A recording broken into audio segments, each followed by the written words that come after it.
papurihan, Panginoon. Gusto namin may itaas ang iyong pangalan, Panginoon. And God, we thank you, Lord, na pinasan niyo po, Panginoon. Ang krus, O Lord, para sa amin, Panginoon. Pinagkaroon ng iyong buhay, Panginoon. Pinusa yung dugo, Panginoon, para pugasan kami, Lord, sa iyong mga pagkakasala, Panginoon.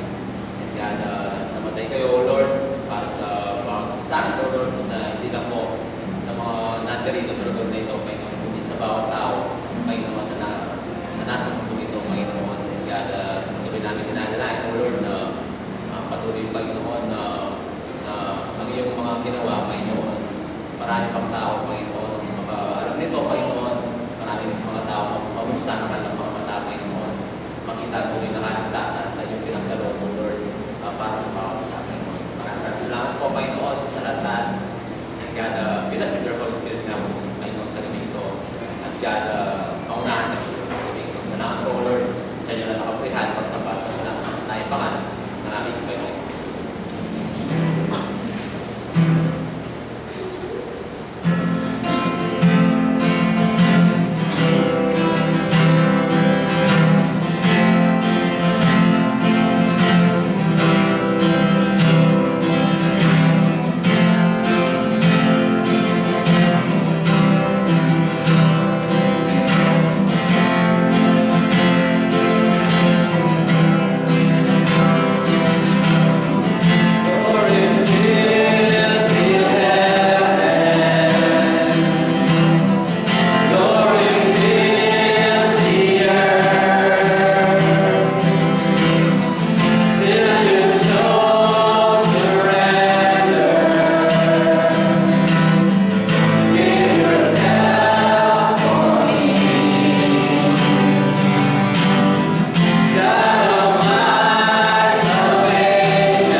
iyong buhay, Lord, sa cross, God, para sa amin, O God. And Lord, God, bilang yung mga anak, Panginoon, Lord, patuloy ka namin sasabayin, Panginoon. Patuloy namin ibabahagi, O Lord, ang lahat ng iyong ginawa, Panginoon. Patuloy, Panginoon, at tatayo kami, O Lord, God, para sa amin, O Lord, sa aming pananampalataya, Panginoon. Patuloy na itataas ang dating ng pangalan, Panginoon. God, deserve mo, Panginoon, lahat ng kapurihan. Deserve niyo po lahat ng papurit pagsamba, Panginoon. Deserve niyo po lahat ng pasalamat, Panginoon. And God, we thank you, Lord, na meron kami Diyos, Panginoon, na nakilala namin ang tunay na Diyos na nagbigay ng pag-asa sa amin, Panginoon. Nagbigay ng buhay sa amin, Panginoon. God, nagbigay ng kaligtasan sa bawat sa amin.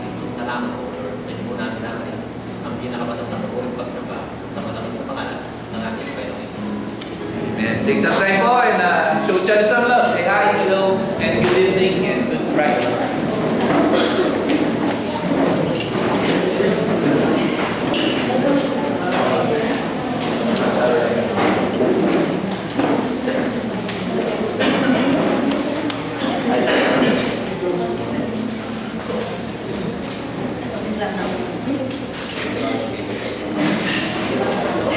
Bakit ang makaluluwag yung mic jacket ito? Malaki.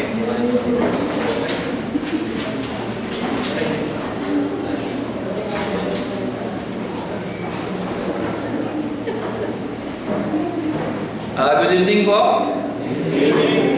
Kumusta naman po yung lahat? Mabuti naman ha? Mabuti din po ako. Mabuti po. Kumusta po yung Maneldo nyo? Kapambahay. Mars. Balik mo lang yan. Ay, thank you, friend. Ito mo yung bagyan mo.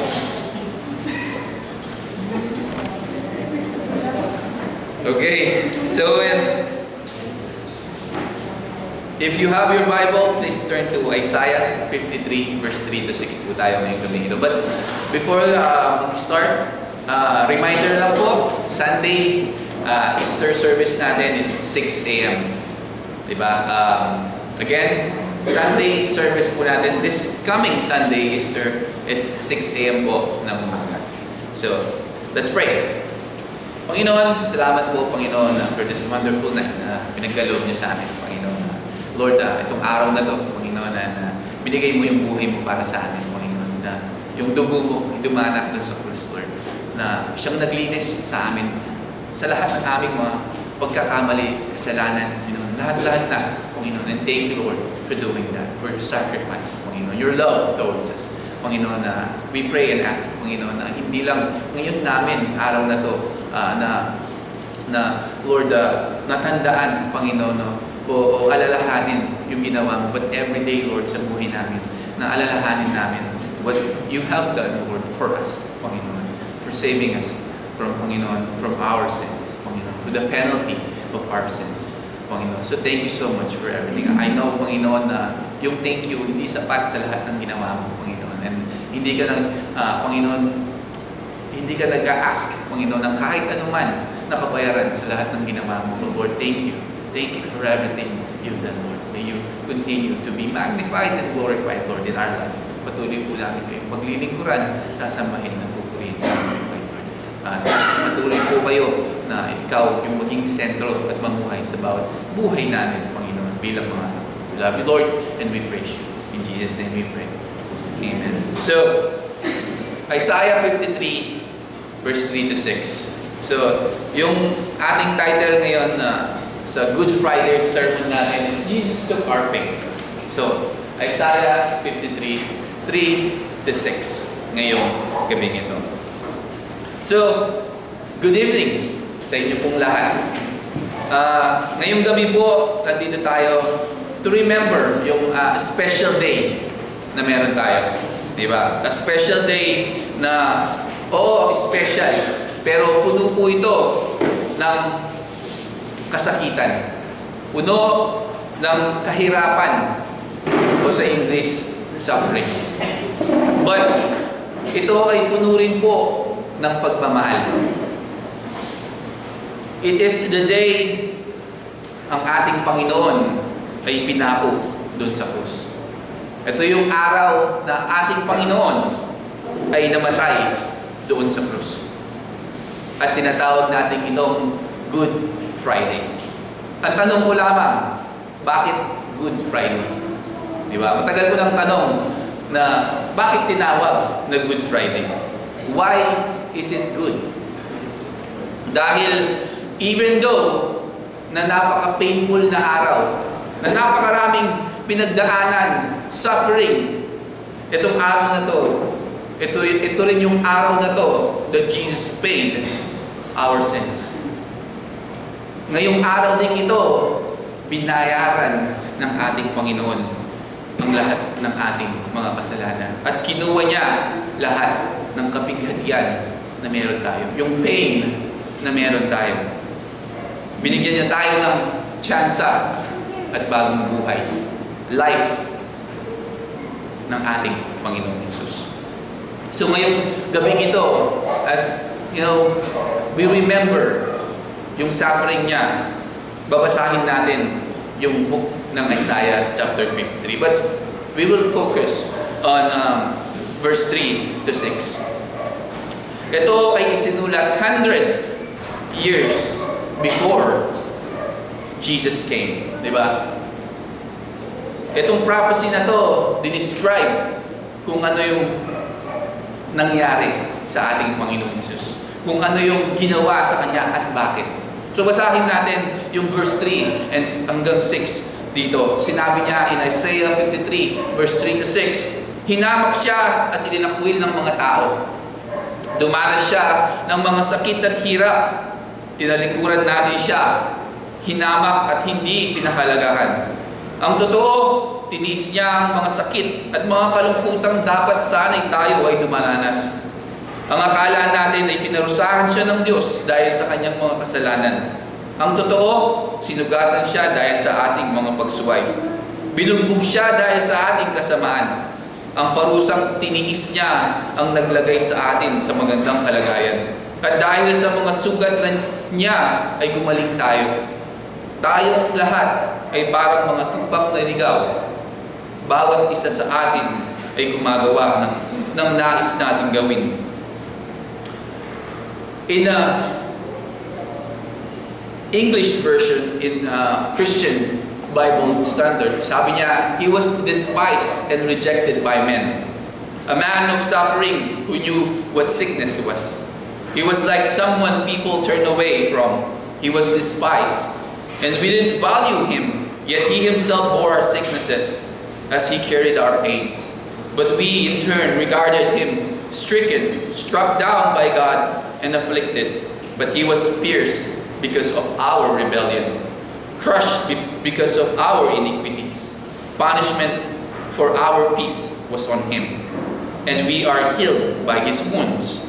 We all went astray like sheep. We all have turned to our own way, and the Lord has punished him for the iniquity of us all. Sabi dito sa Isaiah. So, ang ating Panginoong Jesus, hindi siya namuhay ng isang mayaman na tao. Diba? Hindi siya namuhay ng easy life, sabi nga, na madali yung buhay. Ang ating Panginoong Jesus, alam niya kung ano yung nasasaktan inside. Katulad natin na tao. Diba? Tayong lahat ay naranasan ng nasaktan. Diba? Nasaktan yung puso, yung damdamin, lahat na. And the same thing sa ating Panginoon. He knew o alam niya kung paano masaktan, even inside. Mga tao na kumutya sa Kanya. Mga taong tinawanan siya, pinagsinungalingan siya, at tinalikuran siya. Even yung kanyang mga closest friend, yung kanyang mga kaibigan, left him alone nung kailangan niya ang mga kaibigan niya. Judas betrayed him. Diba? Peter denied him 3 times. Apostles, yung kanyang mga alagad, nasan sila? Diba? Nung nangyayari ang lahat ng ito. He was not only suffering dun sa cross. He suffered all through His life.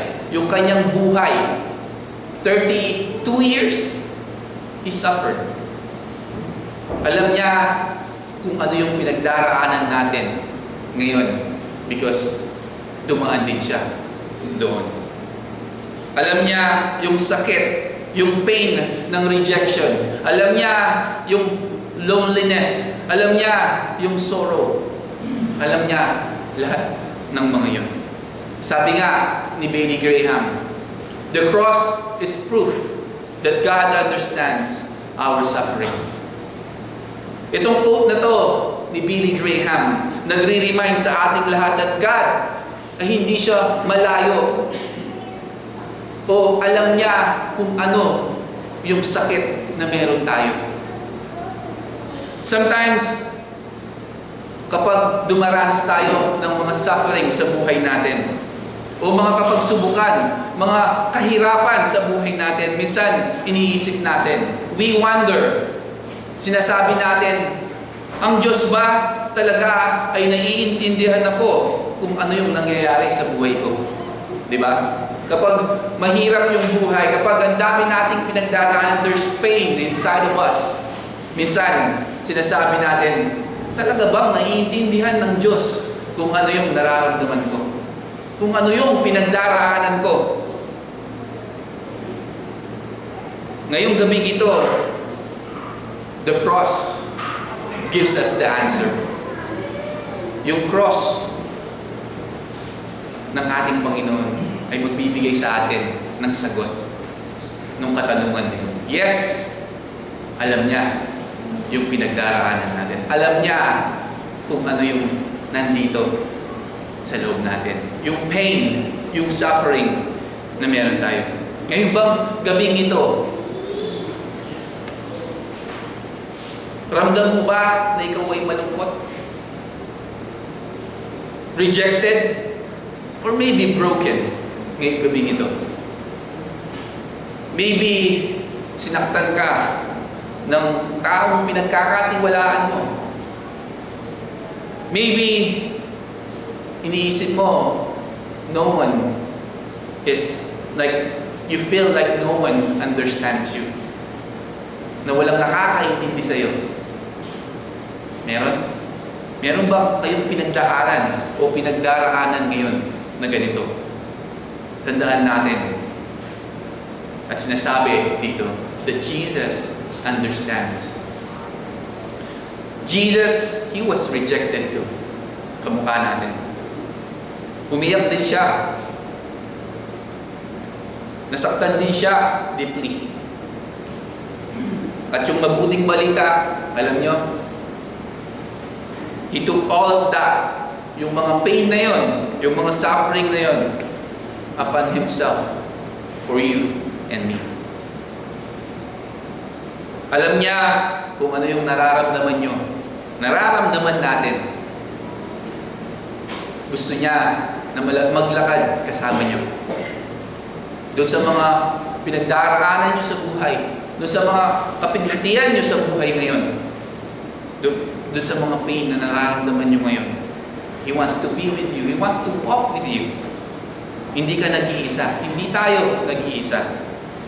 Jesus took our emotional pain so you don't have to carry it by yourself.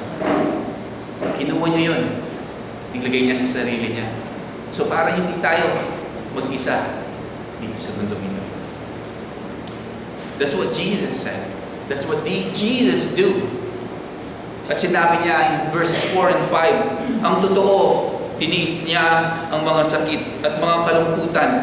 Dapat sana'y tayo ang dumanas.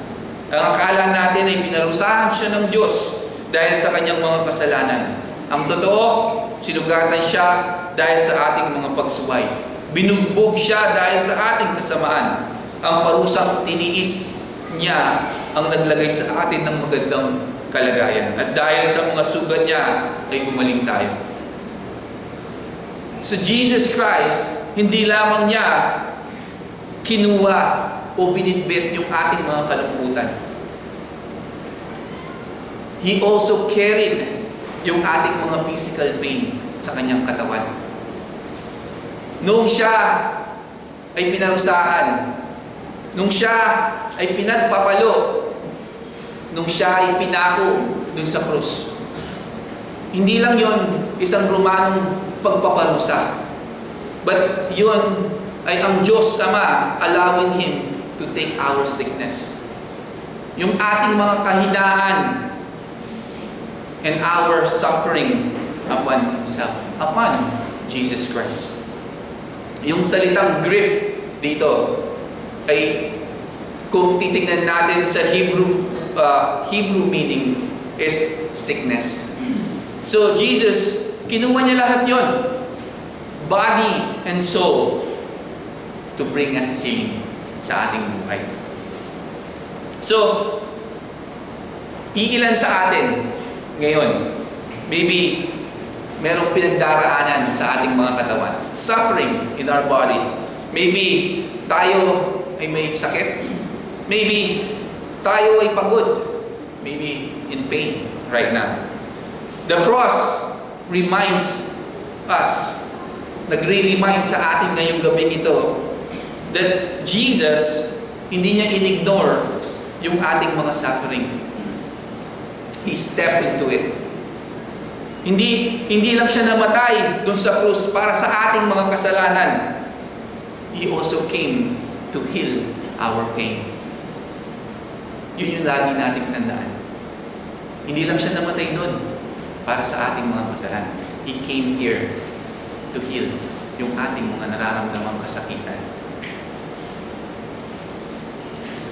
Maybe iniisip nyo, meron naman akong sakit pero hanggang ngayon hindi pa rin ako heal. Diba? Wala pa rin kagalingan yung sakit ko hanggang ngayon. Sometimes healing happens quickly. Marami akong mga tao na pinagdasal o nagdasal sila and quickly nawala yung sakit nila. Diba?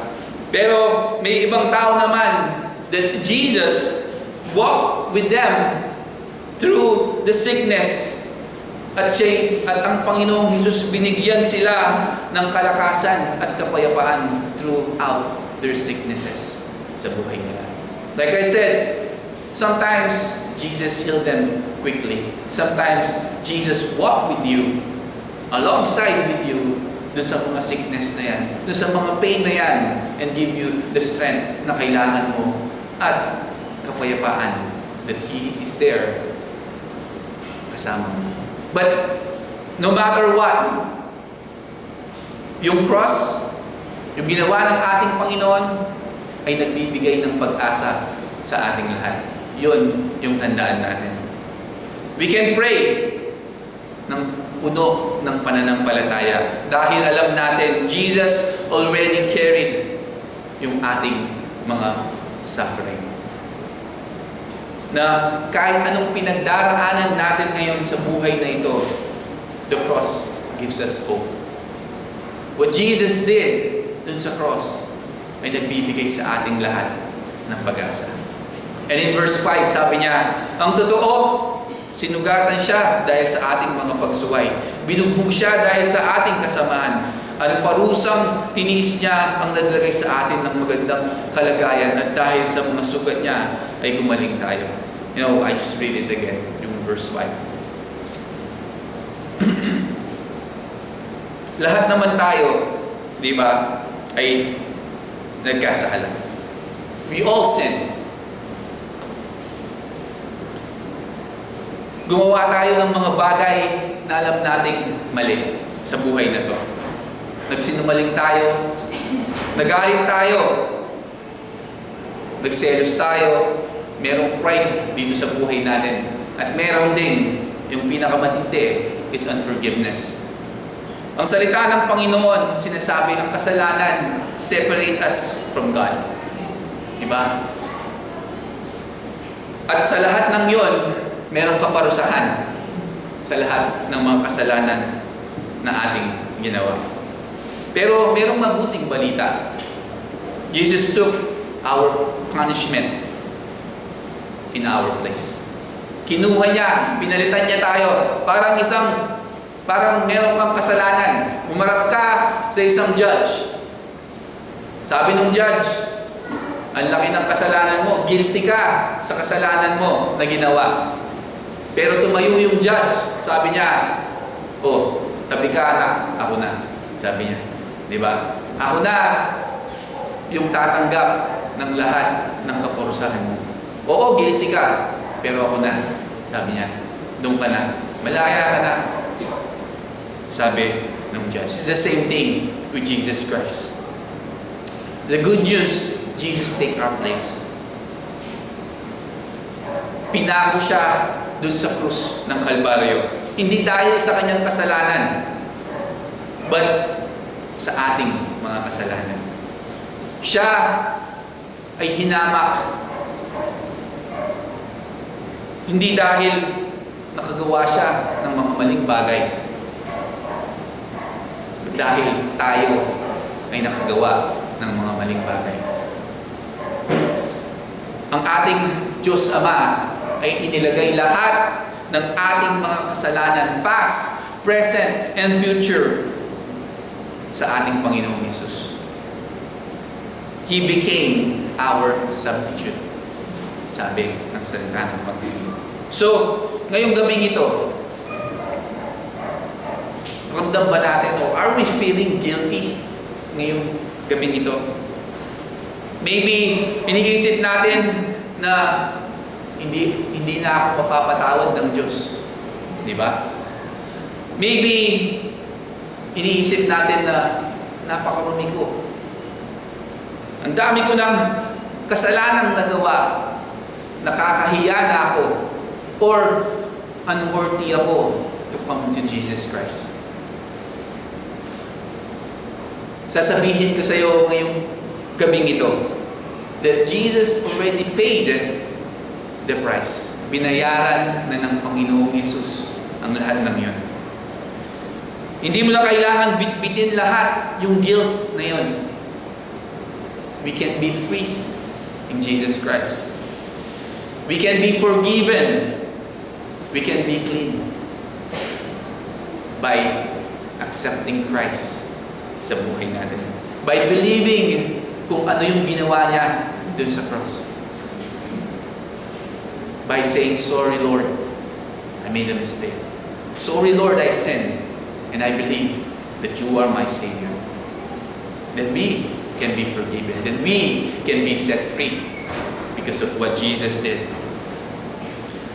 Like I said, ang kailangan lang natin gawin is to come to Jesus Christ. Confess our sins at tanggapin yung kanyang forgiveness. Dahil ang ating Panginoon is willing. Is willing na tanggapin kanya sa kanyang kaharian. If we confess our sins. Sabi niya nga in verse 6, tayong lahat ay parang mga tupang naligaw. Bawat isa sa atin ay gumawa ng nais nating gawin. We all went astray like sheep. We all have turned to our own way. And the Lord has punished him for the iniquity of us all. Sabi niya. So, sinasabi ng salita ng Panginoon, tayo ay parang mga tupa na naliligaw ng landas. Tayong lahat naman, bago tayo na nakakilala sa Panginoon, para tayong mga tupa, di ba? Naliligaw tayo ng landas, hindi natin alam kung saan pupunta. Nag-try tayo na mamuhay on our own way. Tama po ba? Inignore natin ang Diyos sa buhay natin. Gumawa tayo ng sarili nating mga rules sa buhay natin. Nasasabi natin, ito yung rules ko. Hindi ko kailangan ng Diyos. Di ba? Dati, ganun tayo. Tayo yung mga tupa na naliligaw. But even na tayo ay lumalayo sa Panginoon, even tayo ay we're running away from God, Jesus still chasing us after dun sa kanyang pagmamahal. Sabi nga dun sa kanta, His love has no bounds. His love is deeper na kahit na tayo ay nawawala, nag-wander sa mundong ito, yung pagmamahal ng Panginoon, walang sawa na humahabol sa atin. Chasing us to bring us back doon sa mga kasama natin ng tupa. To bring us back to Him.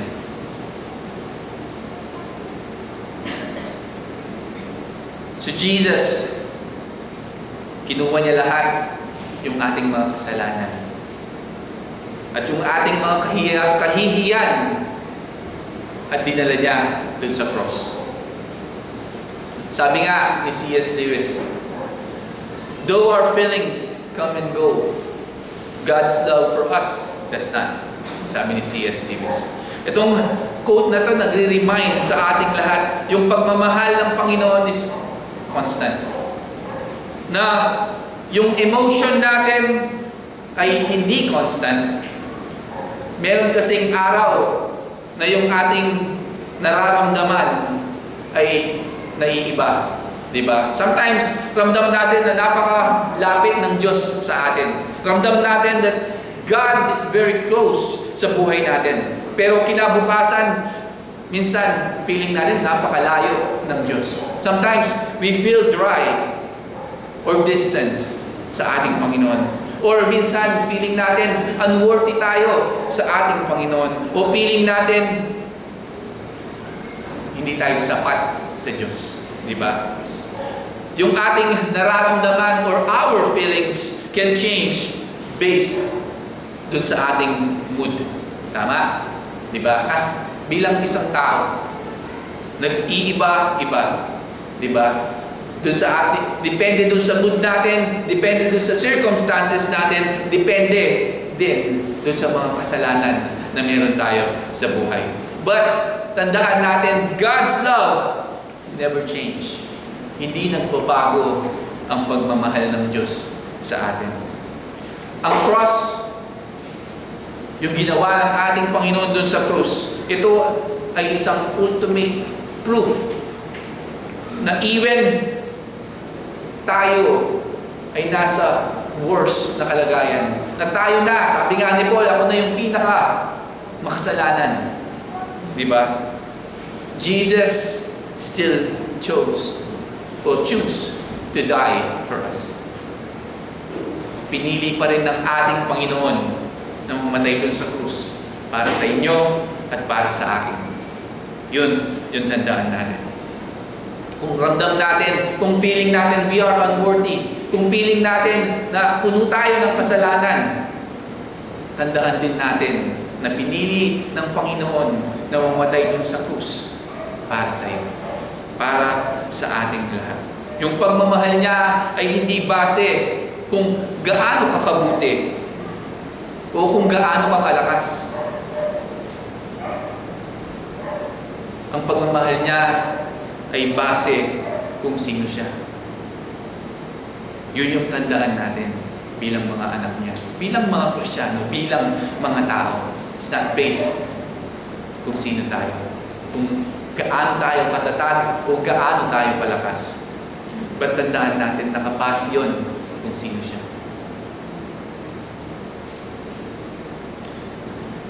So kung naramdaman mo o nararamdaman mo na parang you are not loved right now, tandaan mo o sasabihin ko sa inyo, you are loved. Dahil ang pagmamahal ng Diyos ay hindi isang feeling. It isn't a feeling. Ano? It's a promise. Ito ay pangako. At yung pangako niya, ano sabi ng Panginoon? Ano sabi ng salita ng Panginoon? His promise never fails. So tandaan natin, it's love. Hindi ito feeling, yung nararamdaman. But ito isang pangako sa ating lahat. At yung pangako na yun never fails. That He will be there. He will love us through ups and downs. He loves us kung sino tayo, kung ano tayo. He will love us. And remember that He died for us. And He take away our sins. Maybe ngayong gabing ito,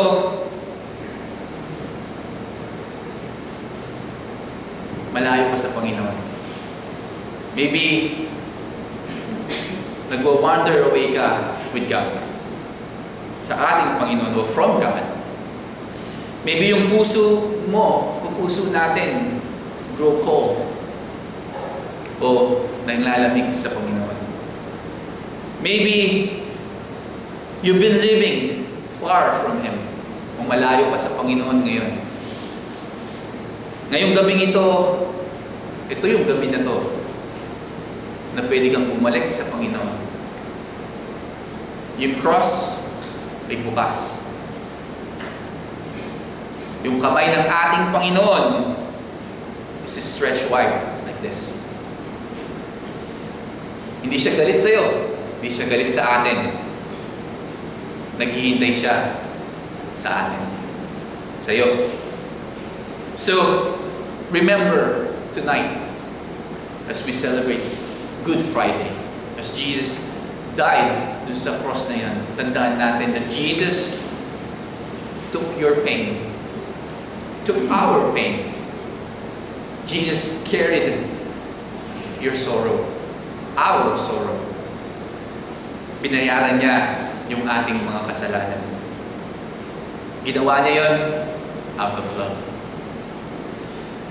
So as we live tonight, ngayong gabing ito, as we separate ways pagkatapos ng service na to, gusto ko na matandaan nyo, the cross ay personal.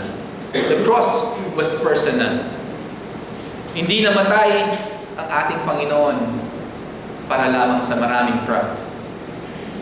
He died for you, for me, and for all the people in the world. Nakikita niya yung mga bighati, yung mga kasakitan na meron tayo dito sa ating mga kaloob-looban. Nakikita niya yung ating mga pagkakamali. Nakikita niya yung ating mga takot. At sinasabi niya, I'll take it. I'll carry it. Dahil binayaran ko na ang mga yan. I already paid the price. So give it to me. Bigay niyo sa akin lahat. Hindi na kailangan tayong mag-pretend na malakas tayo.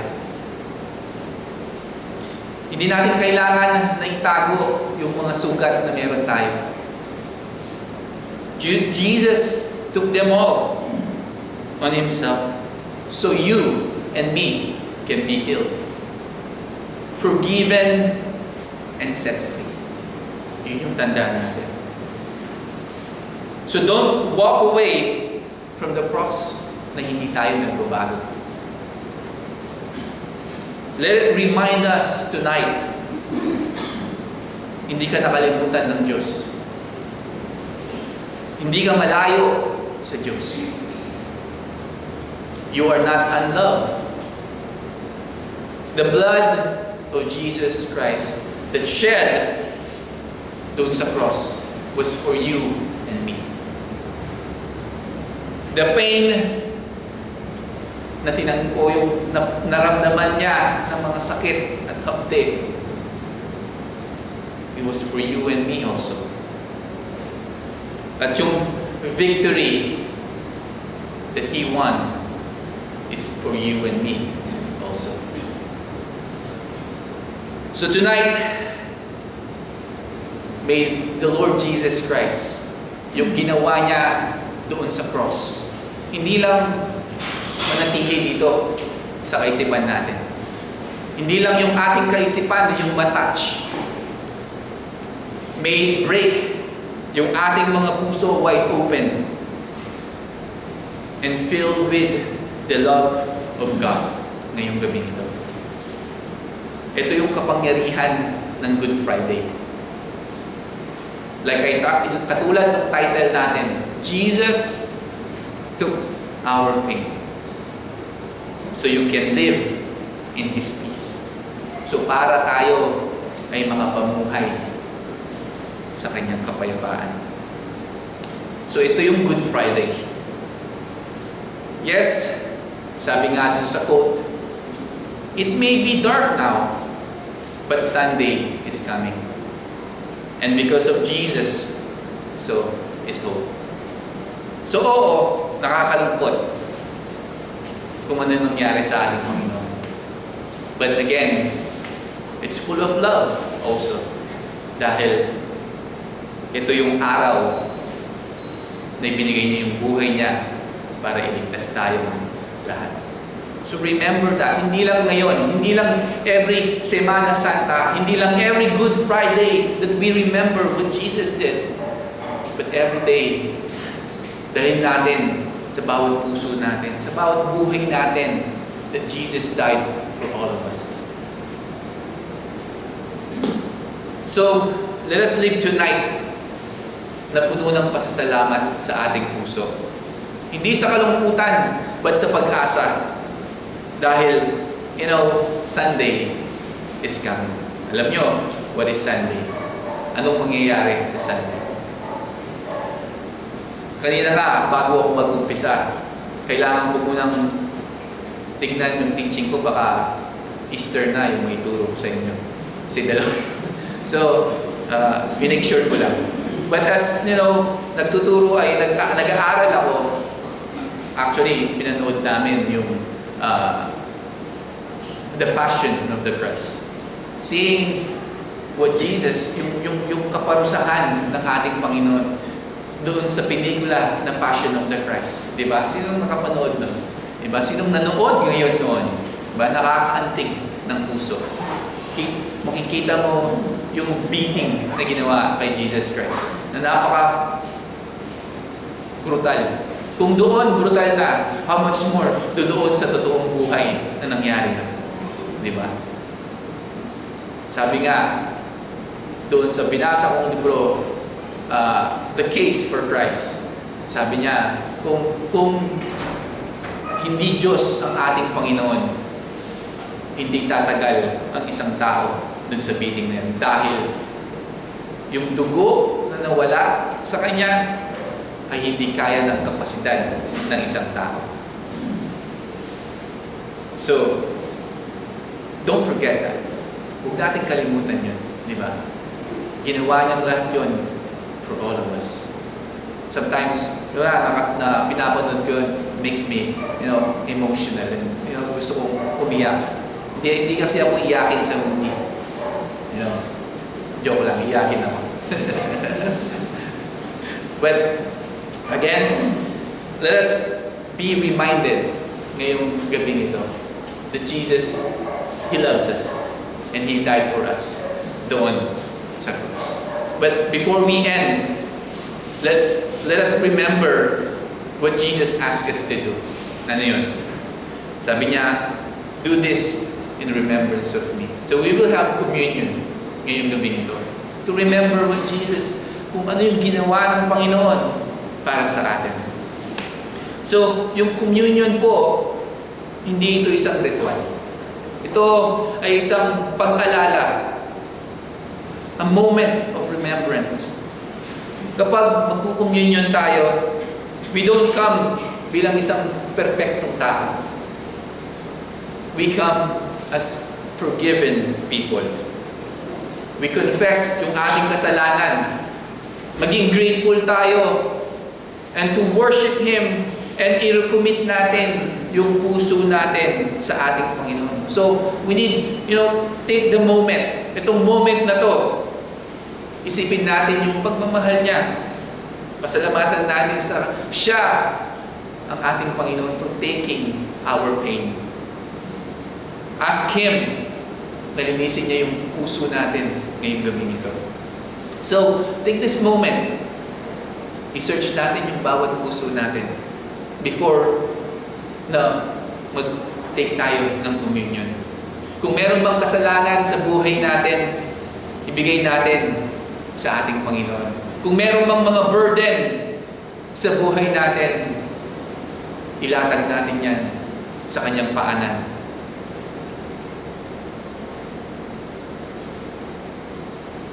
Let this be more than na cracker at juice.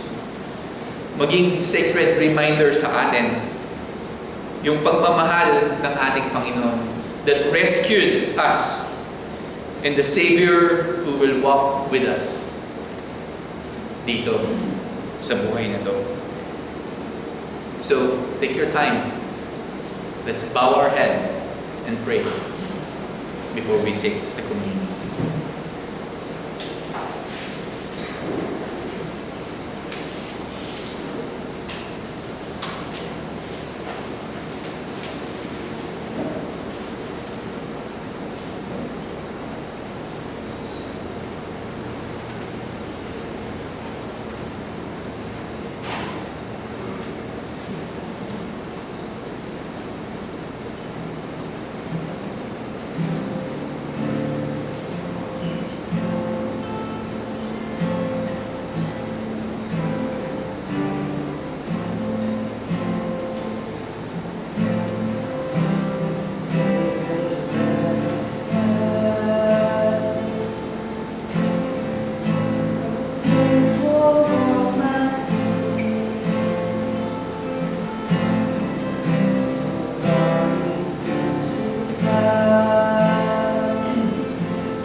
So, Jesus, on the night he was betrayed, took bread, broke it, and said, "This is my body given for you. Do this in remembrance of me." The bread represents his body, broken, beaten, and nailed to the cross for our sins. Let's partake.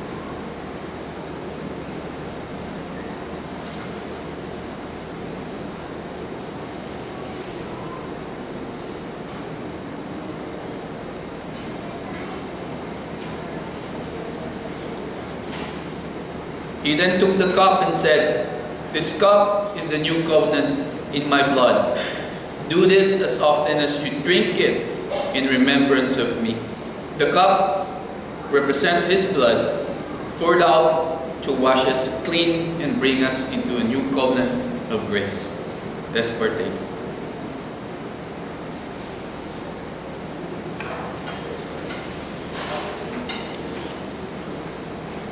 Panginoon, salamat po for the cross.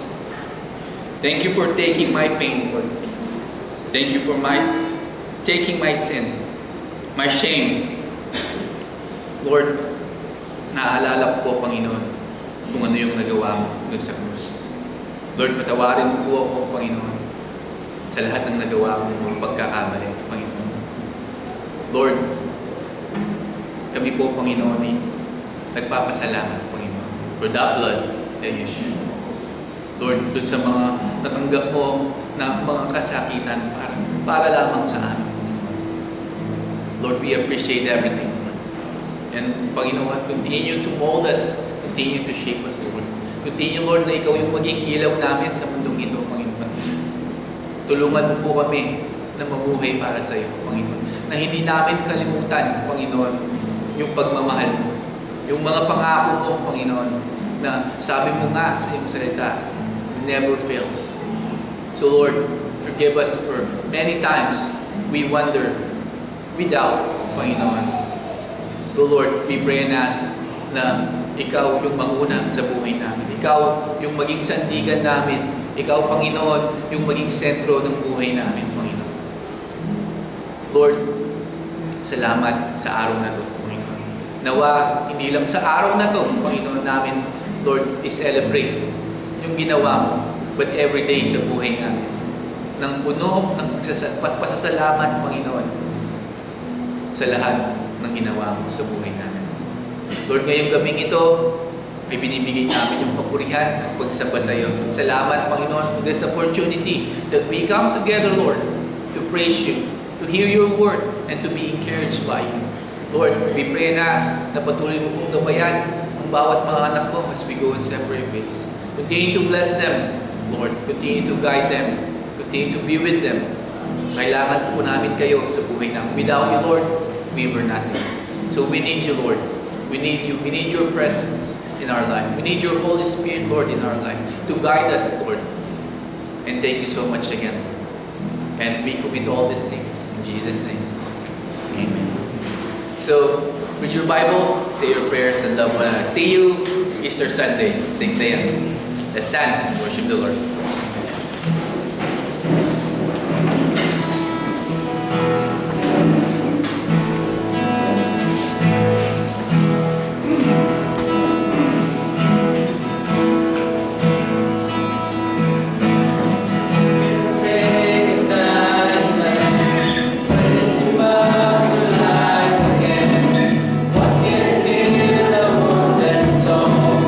What can make us white as snow?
ingatan, Panginoon, bawat sa patuloy na gabayan, Panginoon. Patuloy na tumimos sa aming mga puso, Panginoon, sa aming mga kaisipan, Panginoon, ang mahalagahan ng Friday, Panginoon, at lahat ng iyong ginawa, Panginoon. In the name of the Lord, we praise you.